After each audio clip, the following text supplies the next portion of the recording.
A lot of people wanted me to speak on the David Stern thing that happened yesterday, where people were shocked. He opened his mouth and said something as ridiculous as what he said about Colin Kaepernick, saying that he would still have a job in the NFL if they suspended him. Based off what? How is a suspension going to make the situation better? One, there is a union that wouldn't allow him to be suspended. Okay, he would have to fight with the union, so he could have appealed the suspension and still played football for the rest of that season.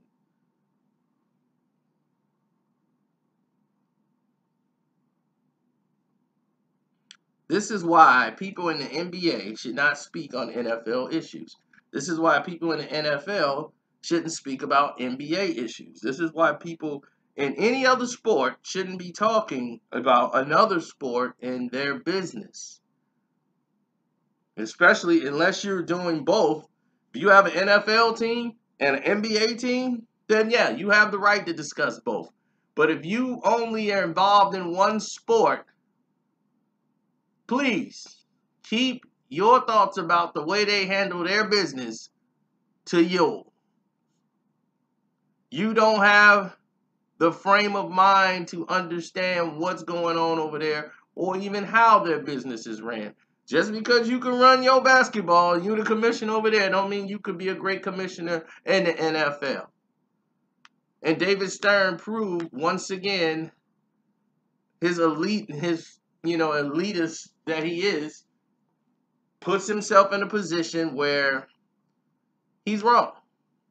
He was on the Bloomberg Business Sports podcast, running his mouth again, talking about instead of being blackballed by the league and is embroiled in a collusion case against the NFL, had they just suspended him, everything would have been fine. They suspended Mahmoud Abdul-Rauf a game and fined him, what, $32,000 when he sat during the national anthem before a game in '96. And they reached an agreement with him, negotiated a deal where he would stand with his head bowed in prayer during the song if he chose to. So this was supposed to be the agreement, right? But the reality of all this crap is that it wasn't different for Mahmoud Abdul-Rauf. And the story that David Stern telling is from his own point of view, that the issue was over with. The issue wasn't over with. Not only was he able to do this, after the season's end, they let him go, and he went to the Sacramento Kings, where they only played him shy of 30 minutes per game, and they reduced his minutes down, and he averaged 16 points a game. He led the NBA in points per minute for a while he was on the floor. I'm sorry, he was with the Denver Nuggets. Then he came back for one more appearance with the Grizzlies, back in like 2000 or something. And then he was completely silenced and out the league. So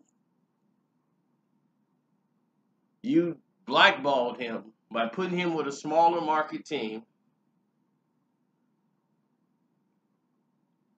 letting him go to Sacramento.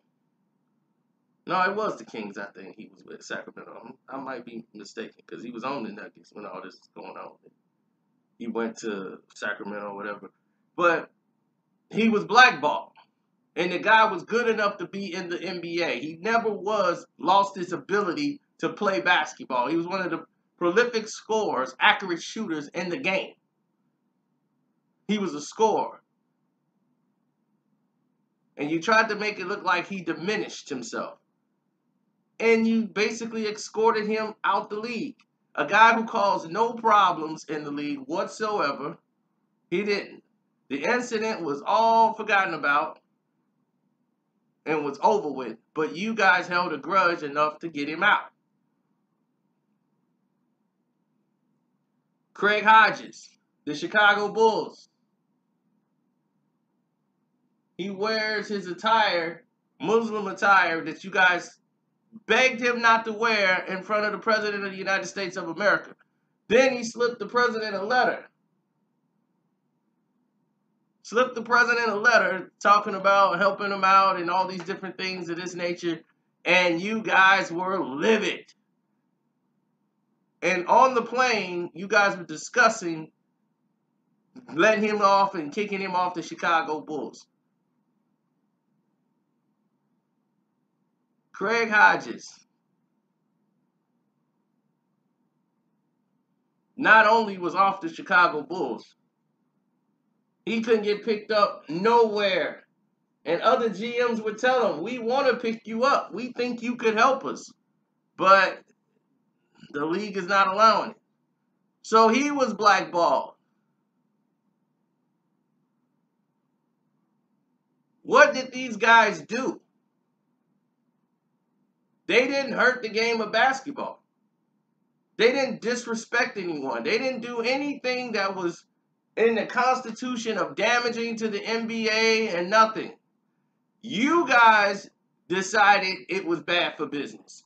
And you blackballed them out of the league. And made it harder for these guys' lives. Their children's lives. Because they didn't agree with your ideals. So David Stern, while you sit there in that elitist chair with your head back and that little smile and crooked smile on your face, you might have been a great, innovative businessman for the NBA. But you are the wrong one to talk about ethics of handling a situation with what you've done in your own backyard. Because both of those situations was handled egregiously. And you can't apologize to them and make it up to them enough.